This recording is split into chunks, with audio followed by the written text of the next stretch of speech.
Thanks for listening to Baxie's Musical Podcast. If you like what you hear today, be sure to follow the show, like it, share it, rate it, review it, spread the word to all your friends. You can also follow on Instagram, TikTok, and Facebook for regular updates about upcoming guests.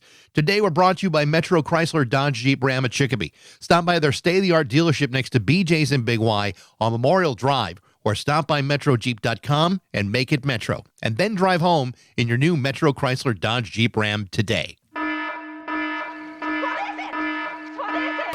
It's Baxie's Musical Podcast.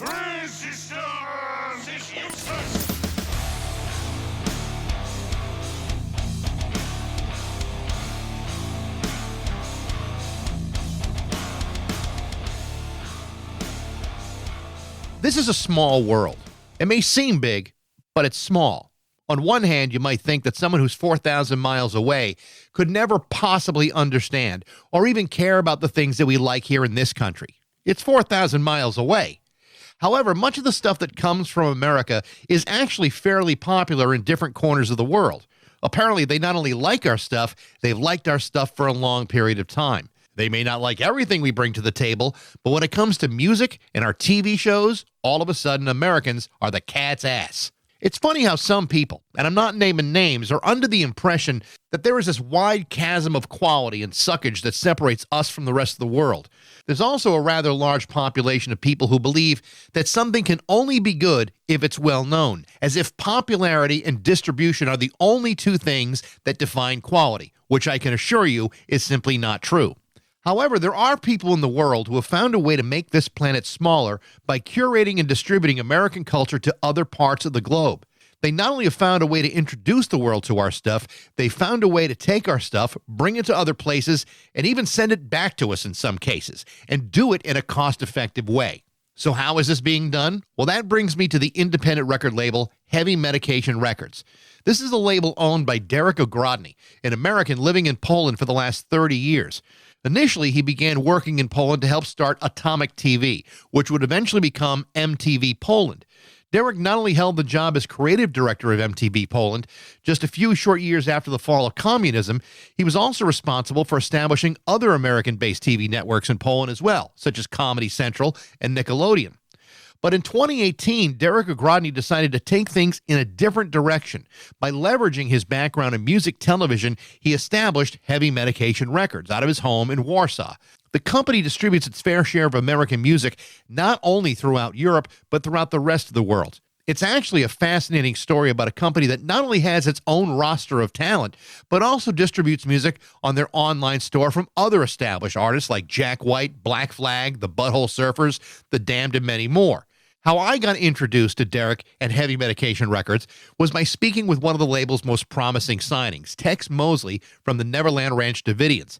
Like he's done on several occasions since his appearance in this podcast, Tex has reached out to me and said, "Dude, you have to talk to the guy who owns our label. You won't believe this story." And like so many times before this, Tex Mosley was absolutely right. The story behind Heavy Medication Records is absolutely fascinating, and the story of what brought a guy like Derrick Ogrodny to leave his home in Chicago to move 4,000 miles away is equally amazing. To talk about that and how he did it is my guest today, Derrick Ogrodny from Heavy Medication Records on Baxie's Musical Podcast.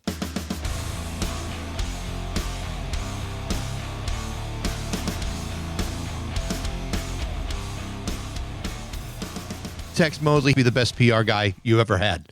He is. He really is. He's a great guy. He is. He's unbelievable. Your history isn't just about operating a business out of Poland. Your story really goes back to your hometown, Chicago. Whereabouts in Chicago? I grew up on the northwest side of the city, so almost the burbs. As a matter of fact, my family still lives on the northwest side, just not a couple of blocks away from being in Norridge or Harwood Heights. It's near the Kennedy Expressway, if that says anything to any Chicagoans listening out here. Well, yeah, I have spent more than my fair share on the Dan Ryan and the Skyway to know that the best thing about Chicago is getting out of that traffic. So I totally, understand. But you started in local television. Tell me a little bit about what you were doing there.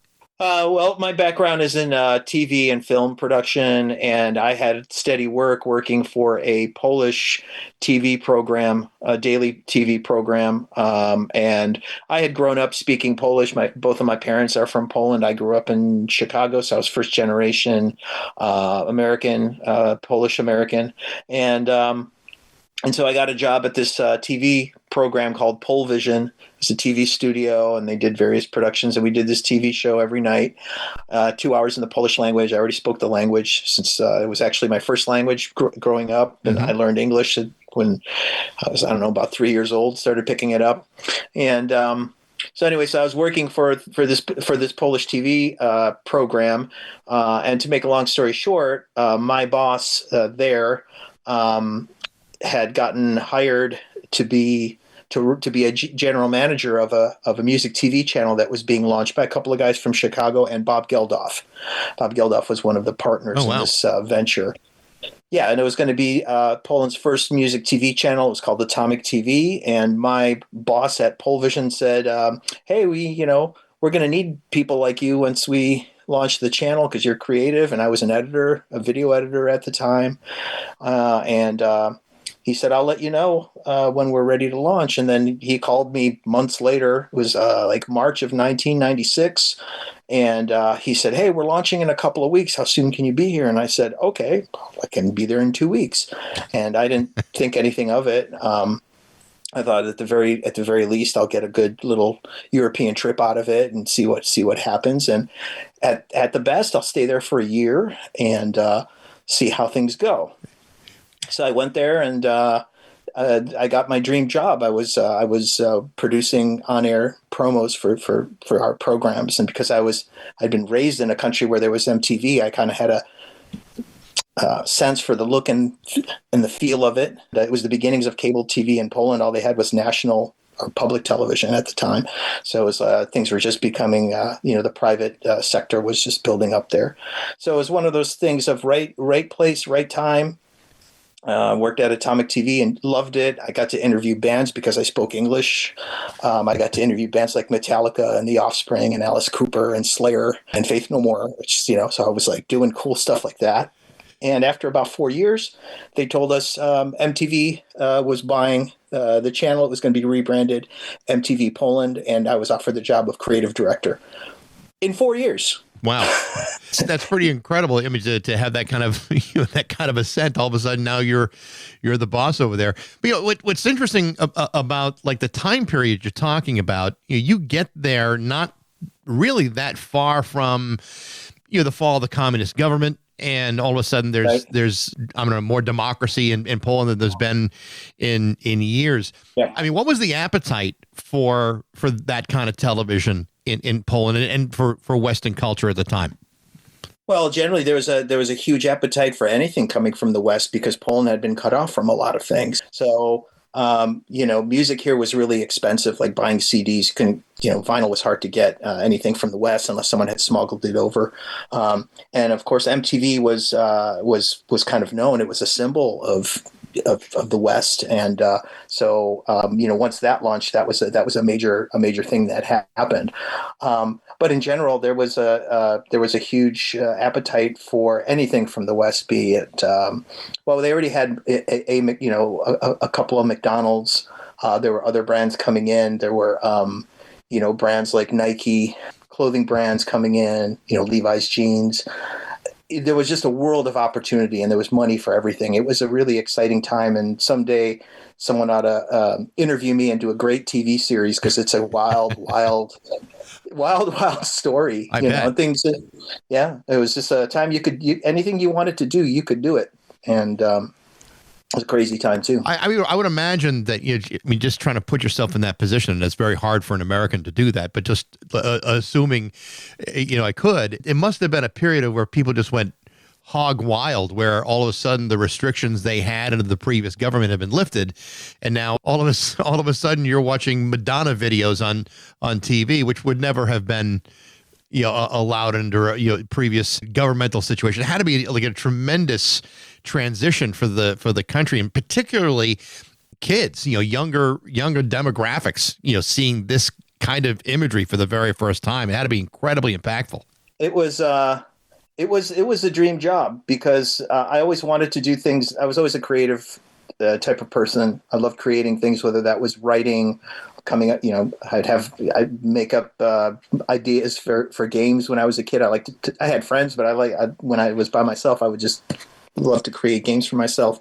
And suddenly I was in a working for a brand where creativity was encouraged. Like, just go nuts, think outside the box, do fun things. It was a fun brand above all, and a youth brand. So we could really push the envelope on things. And what's interesting is when we launched MTV and we did we kind of did a first wave we did some channel idents, we did some cool promos and things like that. And the head of creative for Europe was a guy named Peter Doherty, who, if you know some of your MTV history, he was co-creator of Yo MTV Raps. And he had moved to Europe, and he was their head creative guy. So this is a guy who was goes way back into the history of MTV. Like, he was there in its kind of formative years. Sure. And he came for a visit once, looked at the stuff that we had created, and he just kind of smiled, and he said, "Wow, your stuff really reminds me of what it used to be like in the old days." And I thought that was just the highest form of compliment at that time, right? It's like, wow, like I could have been there, but I would have had to have started in the mailroom, probably have to work for free. I'd have to move to New York. And, so I was, again, right place, right time. And I dare I say, the right person for the job at that time. So for many people leaving home to go, several thousand miles away, the other side of the universe for that matter, I would imagine this might be very hard. But when you're involved in something that's fulfilling you creatively and you're doing something that's having an impact, that had to make that transition so much easier for you. Yeah. I mean, you also have to remember, I never thought of it as that I was moving. And in the beginning, I never thought I was moving. I thought I was just going, there was like a 1-year adventure. And then after about half a year, I said, no, I'm going to stay another year. And I always had one foot in the States and the other in Warsaw. And I was always thinking, I'll just get enough cool experiences to build up my resume and then go back to Chicago. And Chicago's a great town for film and TV production. Lots of stuff happening there. So I thought that was kind of my plan at the time. And this was still in the Atomic TV days. And then when we found out that MTV was buying the company and it was going to be rebranded MTV Poland now, and I was going to be not only launching MTV Poland, but I would be the creative director, like the sexiest job you could possibly have in MTV at that time. And I thought to myself, why would I go back to the States now? What am I going to do there? Like, this is where I got to ride this wave. I got to see where this is going to go. And it really paid off. It was a great time. I could write a book on the experiences. It was a wonderful, long, strange trip, but very rewarding. As an American working in Poland and in MTV, and you talked about also some of the bands and artists that you had talked to. Well, I mean, they must have been stunned that here's an American in the middle of Poland that can speak the language. Yeah, that would break a lot of ice, because you can imagine, a band that's touring, and every town or country that they're in, they're being, before the gig, they're being interviewed by local media, and so they were getting a lot of, obviously, English-speaking journalists, but obviously, very obviously, people from here. And so suddenly, I walk into the room. I don't dress like an average Pole. I don't have, and then they hear the American accent. I walk in, I'm wearing cowboy boots, and I got spiky hair. They're just like, "Where are you from? What are you doing here?" And it just would turn what would have been a routine probably interview for them, because they're just doing them nonstop, to suddenly hey, this is kind of cool, So let me ask you this, because I know that, here in the States, obviously, MTV had a massive influence over a lot of different things, the culture and the music, and radio even, responded to it. You talked about the significance that it had in Poland. But within the next decade or so, MTV decides to rebrand itself and move away from music to focus on things like reality programming. And it may have been a financial decision or whatever it was, but it was still a major decision that MTV seemed to have never really recovered from fully. Was it the same kind of transition away from music in Poland at the same time, or was it like a different type of transition? It was the same transition, but it took longer here because you have to remember it's music. MTV was for all people here was music television. It wasn't about the reality shows or the dating programs or the animated stuff. It was first and foremost music television. And so we weren't the only country that were still showing music videos, but it was still an important part of our programming. And then with time, we would get a certain amount of programming from the U.S. And more of it was not music oriented at all. There was the era of shows like Punk'd and Dismissed, the prank shows, the dating shows, the teenage pregnancy shows, the reality shows, and so gradually there was a decision to move away from music. And it's not, financial, and it was a financial decision in terms of that the market was changing and you had the advent of YouTube and that music videos were readily available to watch whenever. And so MTV felt it was, no one's going to be waiting for a new, Tupac video when you can just go online and watch it whenever you want.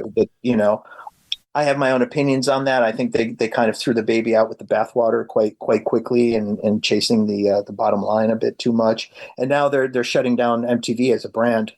It's sad. It's sad, but Well, they just shut down Ridiculousness, which is like a long-standing, basically video clip show. But then you find out what they were paying the host, and you're like, well, no wonder they had to shut it down. It was like a ridiculous amount of money going just to the host. Never mind, the production of the show. But it did change, quite a lot here. And I'm curious though, is when it was at its height, how much of the music that you're playing was divided between American music or Polish or Eastern European music? We had a competitor on the market called Viva, which was a German brand, and they opened a Polish channel literally like a month and a half before we launched MTV Poland. And Viva their strategy was to be more local. So they kind of got into local music more, whereas we were the glamorous, high-end international brand. We still played a lot of local, a lot of Polish music, but I would say that was probably about, I'd say maximum like 20%, maybe 25% at one point.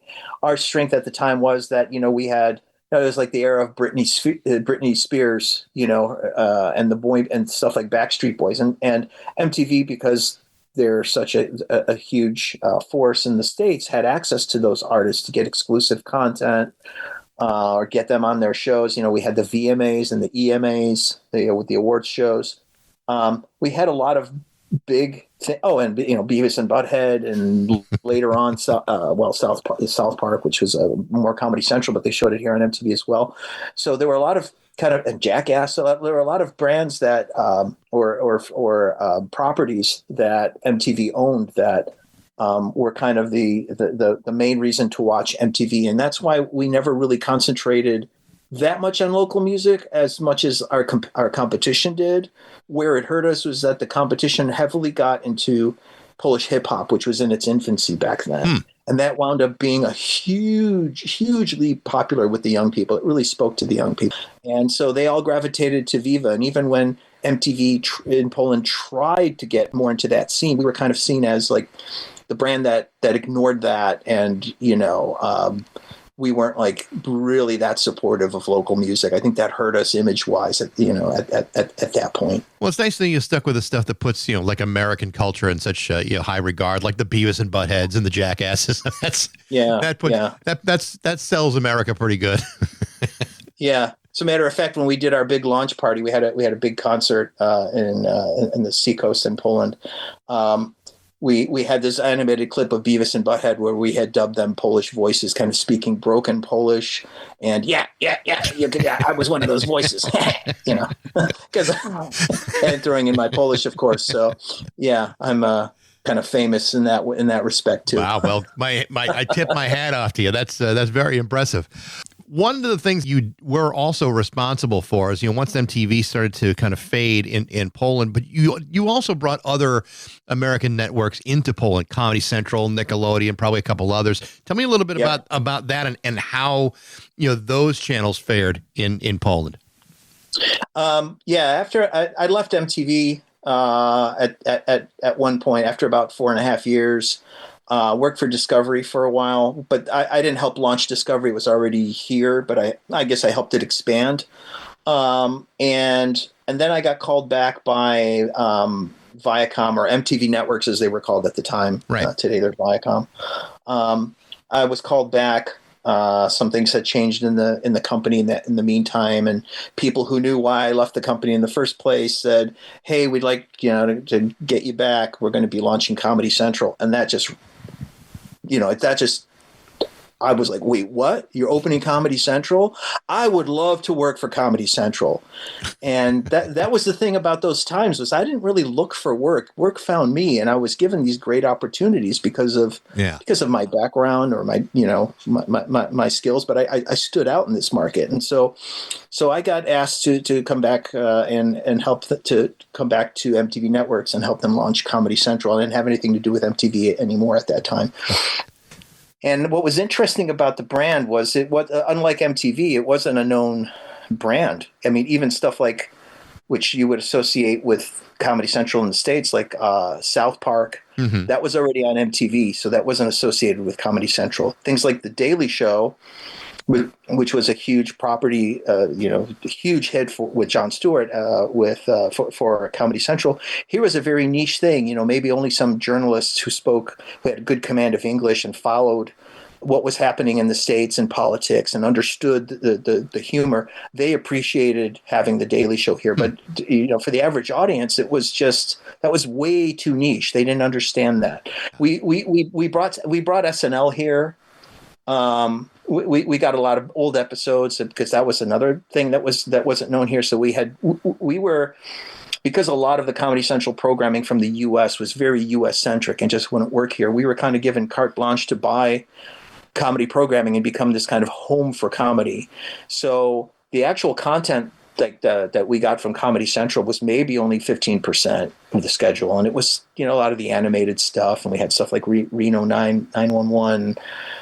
South Park, Drawn Together. I forget what some of the other properties were, but we also brought stuff like Trailer Park Boys here, which was completely unknown outside of Canada at the time. I think they were showing them in the UK, and we brought Trailer Park Boys here. It's now a huge international thing, especially in the States. And no one had really focused much on comedies. On the TV market here, comedies from the U.S. So we had just a glut of great stuff. We had Sex and the City, we had How I Met Your Mother, we had Scrubs. These were shows that were kind of big at the time. And we had a great schedule. Just like my God. Like we had access and the prices were low enough that we could afford these amazing shows. And so our goal was more to build kind of a home for comedy here as opposed to necessarily promoting the Comedy Central brand from the States, because we had to kind of recreate what that brand means here.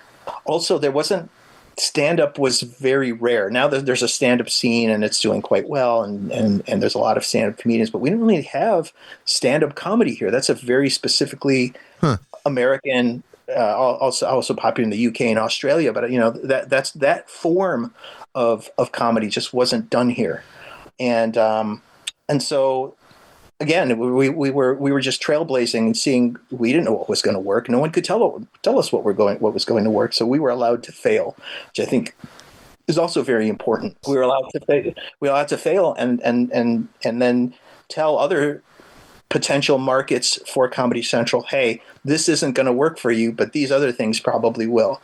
And I sort of became an ambassador because we had launched, Germany had launched, I think, we were the first channel outside of the U.S. To launch, but Germany got all the publicity, like they got mentioned on The Daily Show and stuff like that, Comedy Central launching in Germany, but actually Poland had launched, I think, a good 3 or 4 months before they did, and they wound up closing it.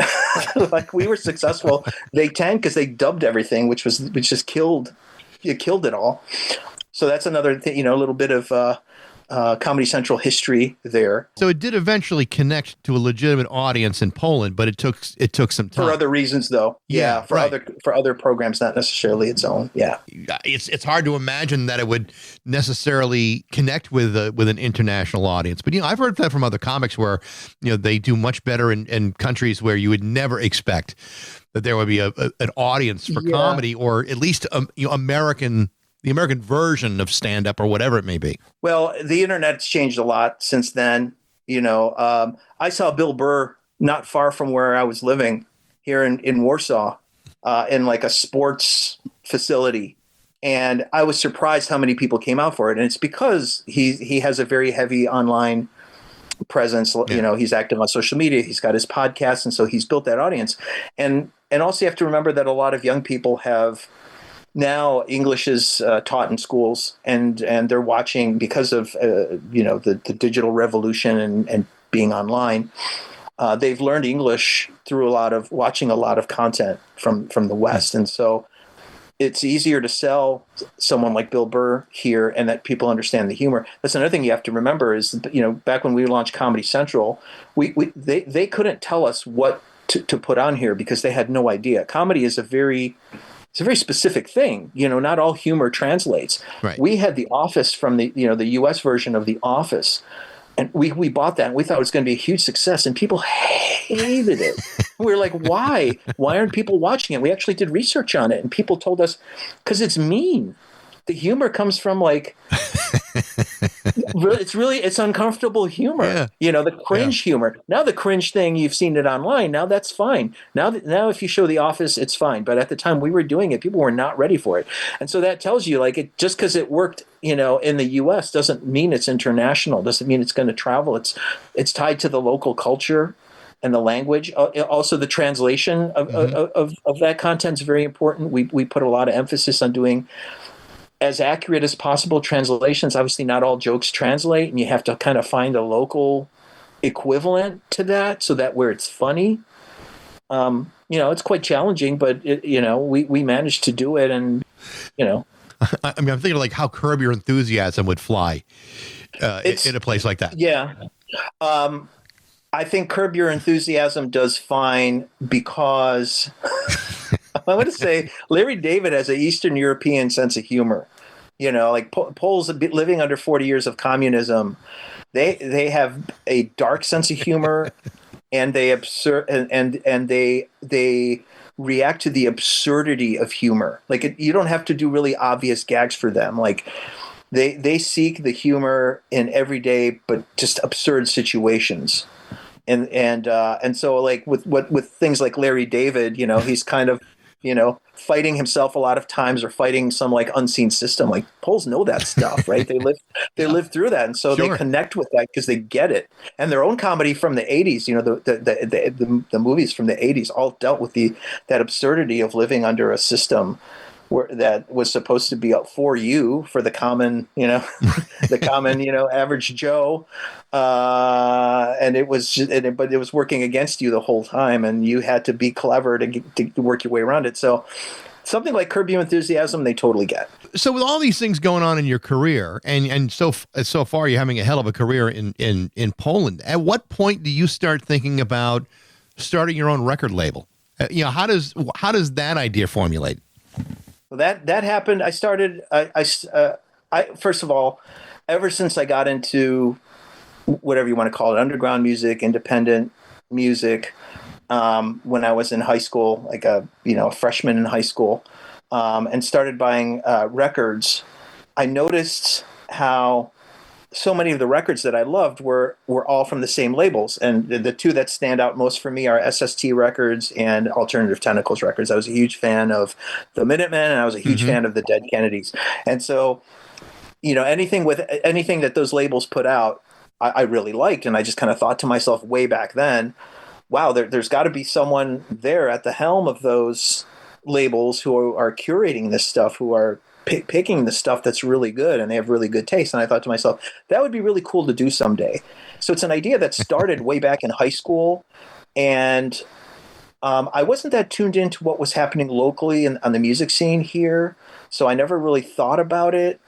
But because Poland has given me so many opportunities to try things, and I didn't fail at many of them. I was like, oh, okay. I thought, I don't know anything about running a record label, but I'll try it. So in 2018, I started seriously thinking about it. I had a whole list of names, potential names that I could have for the record label, and again, right place, right time. Two friends of mine both had bands, and I had mentioned to them that I was thinking of starting a label, and their bands had just recorded material, and they were looking for a label.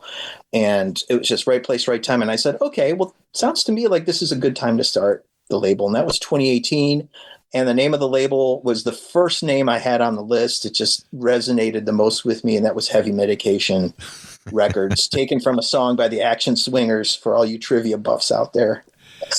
So to start a label, like just even in the United States, you have to be able to sell what your company can do for a band in order to get them signed. So yeah, how do you go and sell this idea to artists and say, we'd like to sign you, or we'd like to record your record or distribute it? How did that really start? And was there hesitation involved? I mean, it's hard to imagine, like, say, an American band would say, you know what, this situation in Poland sounds terrific. It sounds unusual. So, I mean, what was the reaction to that? Well, to be honest, I thought being in Poland might be a deterrent, or at least a handicap.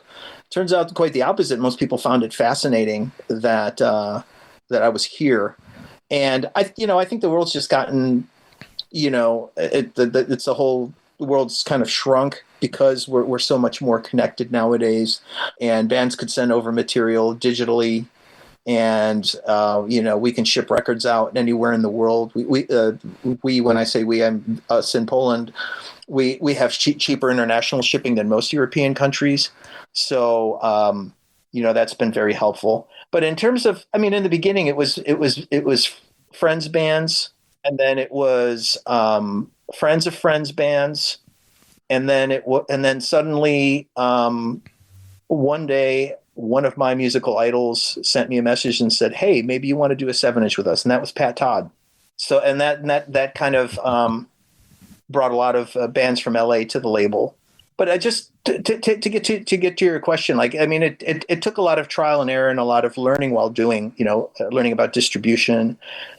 Really, the key, what I found, that what artists want is that if they're going to entrust you with, let's say, some new material, be it an album or an EP or 7-inch, that putting out the record, that's the easy part. You fill out some forms, you send the files out, you get the record, and it's promoting it. That's the difficult part. Getting people to pay attention to something, especially if it's a new band, like let's say Texas band, the Neverland Ranch Davidians, and you have to think, well, what's the best way to get this in front of people? How do we get people to listen to it? Because it's really hard to get people's attention for more than 30 seconds. That's the difficult part. We're just oversaturated with content, all kinds of content, and music's one of them. And so there's something cool about, and as I got more bands on the label, then it also became a thing of like, some band would look at the roster and be like, hey, well, these bands that we like are on the label. It would be cool to be part of that. Kind of like SST was back in the day. It was kind of a brotherhood of like-minded bands and people in the early days. And just a cool thing to be part of. It adds some cachet to what you do. Absolutely. And you could say, hey, a label out of Poland, we're on a label out of Poland. And so it wasn't that difficult because I do it as a hobby. I don't live off of running a label. I would be very depressed if I was. But because I do it as a hobby, my philosophy is never put more money than you can afford to lose into it.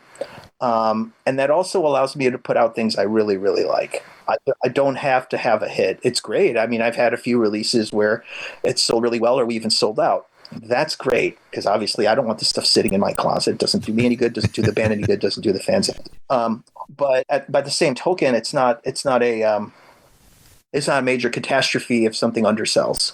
right? The great thing about music is that it has a long tail. Things can become relevant again, or okay, maybe an album didn't sell great the first time around, but in the case of like the Davidians, and like Iggy Pop played them a bunch of times on his show. We don't know where he found out about the band. That's still a mystery to us. It probably didn't hurt that they got one of the best band names I've heard in years, and I'm sure absolutely that sparks everyone's interest. interest. Once you remember it forever.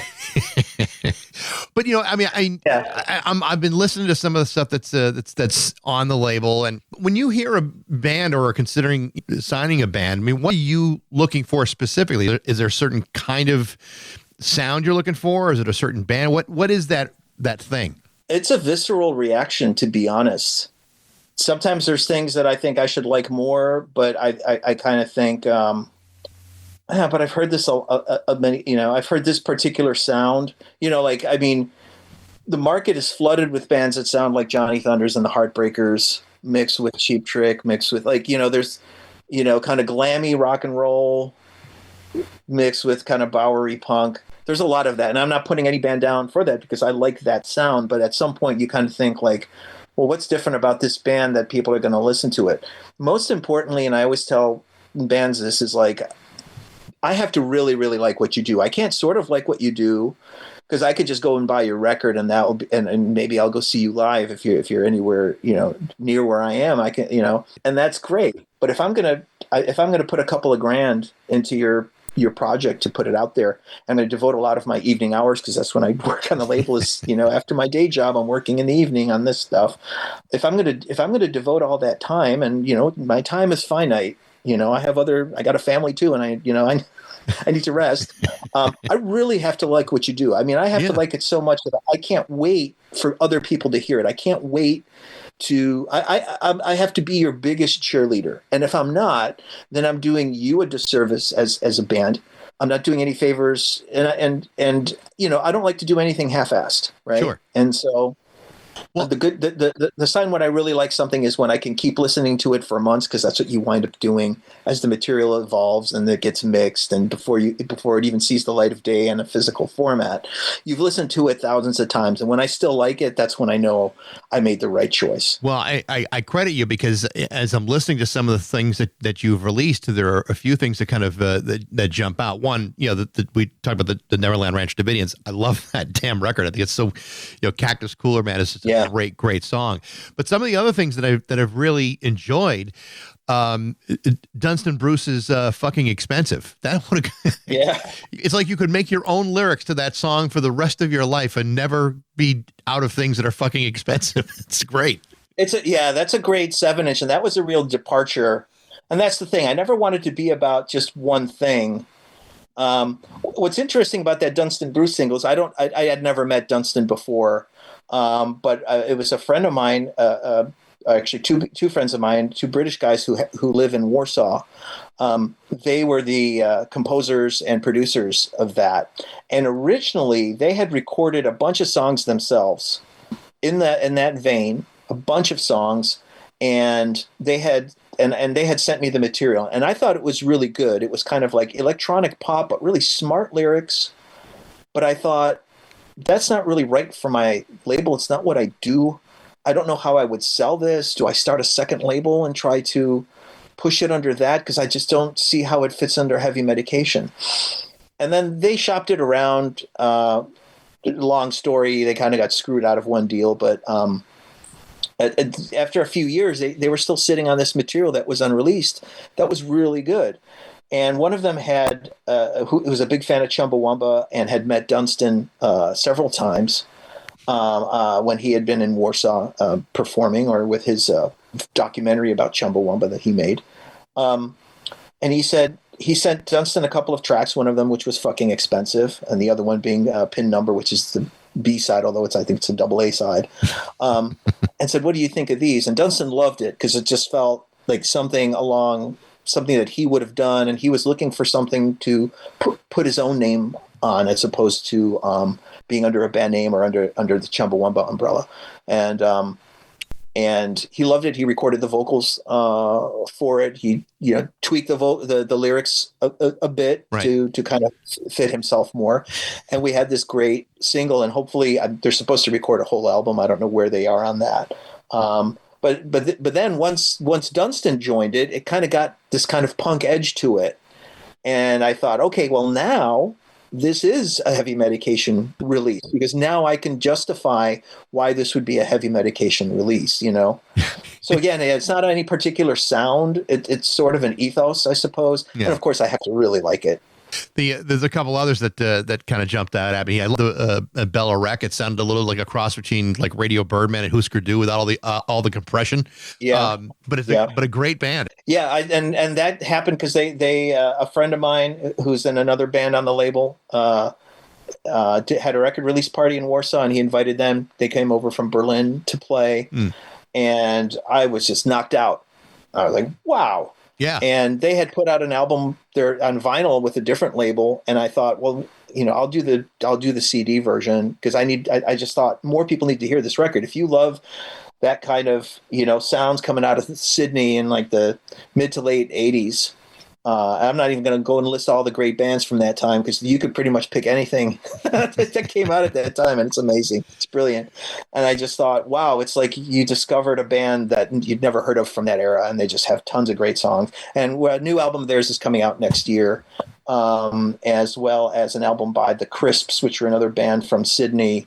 And Dave from Bella Rec played in that band as well, and it's more that sort of vein. So I think you'll really like that stuff too. When you go on the Heavy Medication website, you also are releasing stuff from other bands. So there's stuff from the Ramones, the Germs. There's some Jack White on there. There's Black Flag. How what is the operationally speaking? How does that work? I mean, are those like contracting out with other companies to just what? No. You know, one way that at least in the beginning, when I started the label, one way to get, because I didn't have any distribution per se, but someone told me, oh, you should write to, and they gave me a bunch of other like European labels to get in touch with, and we swap releases. And so, you know, they take 30 records of mine, I take 30 records of theirs. And so I started to build a kind of a library of other people's records. And I used to have a little side hustle selling records called Titty Shaker Records. And I would sell at record fairs, and I had a website at the time. And, but it's not sexist. The titties are mine. Well, good thing. I'm glad you at least put yourself out there. Yeah. And anyways, and I had that even before Heavy Medication, because I was going to record fairs anyways. I enjoyed talking about music. I wanted to meet like-minded fans of the stuff I like, and bring, like I said, bring certain records that just were not available here. Yeah. And like the Crypt Records catalog, no one was selling it. I started, buying it wholesale and bringing it over. And it became a nice side hustle, and it helped finance some of Heavy Medication's releases. And to this day, I still do trades. I do trades with labels in the U.S. If you see a label in the U.S. that carries Heavy Medication stuff, it's probably, we swapped releases with labels like Sue Records or Screaming Crow. I do trades with Ghost Highway in Europe, with Beluga Records, with Wanda Records. We're just kind of like-minded souls, and it just gets our records out into other countries, other markets. And then I started just buying a lot of stuff wholesale. So the stuff by like the Germs and stuff, it's stuff I order wholesale. And I just kind of started this kind of distro as a way to supplement my income and just build the brand around Heavy Medication. So, I mean, first and foremost, it's still a label, but at least now when I go to a record fair, I have more than just a box of records. I have 5 boxes of records.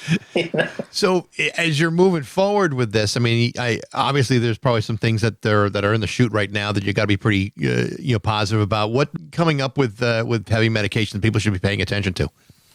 Well, this summer we'll have an album. Chris Masuak of Radio Birdman, he has a new record with a band, his band Dog Soldier. That just came out on CD in Australia, but we're going to do the vinyl release along with Savage Magic from the U.S. So there will be a U.S. edition of that as well. But we're going to press them all in Poland. And that's one thing. There's a Davidians EP, 8-song EP, which I'm actually mixing at the moment. It's my first time I'm mixing anything. I mean, I'm working with an engineer, but they asked me to mix it, which is a lot of fun. That's cool. Again, trying new things, you know, I don't, I should have imposter syndrome, but I'm like, whatever, I'll try it. I can't do any worse than Bowie did on Raw Power, right? And he's David Bowie, No, you just push everything up to the red. Yeah. That's all you have to do, and it becomes a classic. And I'm not doing any drugs while I do it. So, Well, I'm a little bit more clear-headed. Well, that's the thing that separates you between you and Bowie. It's the amount of drugs you did at the time. And the money. There's that too. Yeah. The fame, but whatever, I'm due at some point. Yeah. I'm launching a new label, a sub-label called Savage Twang to kind of, because I have also a love for and I hate the word Americana, but any kind of rootsy American music, be it blues, soul, R&B, country, bluegrass, folk. And I kind of wanted to explore that. And I kind of felt that's, I could have done it under Heavy Medication, but then I thought I want Heavy Medication to represent something else. And then also I need to kind of target a different kind of journalist, a different audience. Yeah. There's some overlap, obviously, but I thought it'll just be easier if I have a separate brand that kind of says what it does on the can. Savage Twang. That's the name of the label. That's a great name. Thank you. And the first release is going to be by an LA band called Tramp for the Lord, which features an ex-member of the Hangmen, since I already have Tex. It's Doug Cox, who was the bass player in the very that first album that the Hangmen did for Capitol. Doug played on that. He was the bass player as under the name Johnny Holiday. And Doug is a wonderful, wonderful songwriter, great singer, and just as a performer, transcendental. I mean, he just goes, just to watch him perform, he's just like in another world when he sings. Great storyteller, and he has a great perspective. Sings these kind of, I call it like desert fried outlaw country, and a lot of scenes from his life. Yeah. A lot of, kind of seedy characters, everyone looking for love, and death, there's and again, that was like something he sent me, and I thought, what am I going to do with this? I like it, but who's going to buy it? I can't do this as Heavy Medication. And then at some point I was listening to it so much, the material, that I didn't listen to anything else. And I just said, well, I have to put this out. And so doing it under Savage Twang makes sense. Trying to think of what else we have in production. There's a band from, they've moved around a bit. Currently they are in Colorado, a band called Tongue Action. They appeared on a New Bomb Turks tribute that I did years ago. Great songs, kind of, a band in the vein of the Ravagers, I suppose, or Killer Hearts.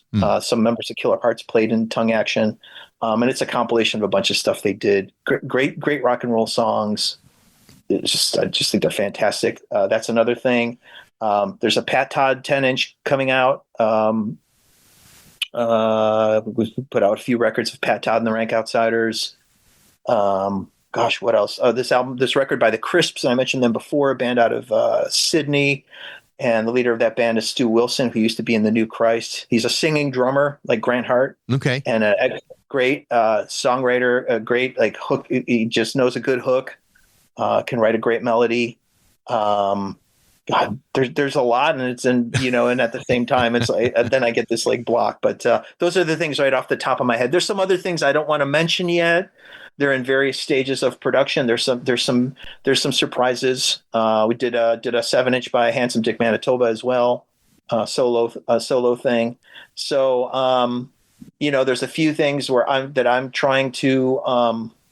I'd love to do another tribute project. It's a bit time consuming, but I'd love to do another one. I have a particular idea. I don't want to reveal that though. Okay. Well, when you figure it out, let me know, because I'd love to hear about it. Sure. Yeah. Sure. Derrick, this has been really interesting. It just your career has taken this amazing path, and I'm glad you're still doing stuff that you're passionate about and excited about. It's really cool. Great. Well, thank you. Yeah. Thank you. I'm loving it, and then just a labor of love, and it's just it's taken me into places that I never could have imagined. And sometimes people ask me, how's the label doing, and I never know how to answer that, because I'd be like, well, financially, I couldn't live off of it, so I guess that's not a big thing, but that's also not why I'm doing it. But it's put me in contact with artists I love.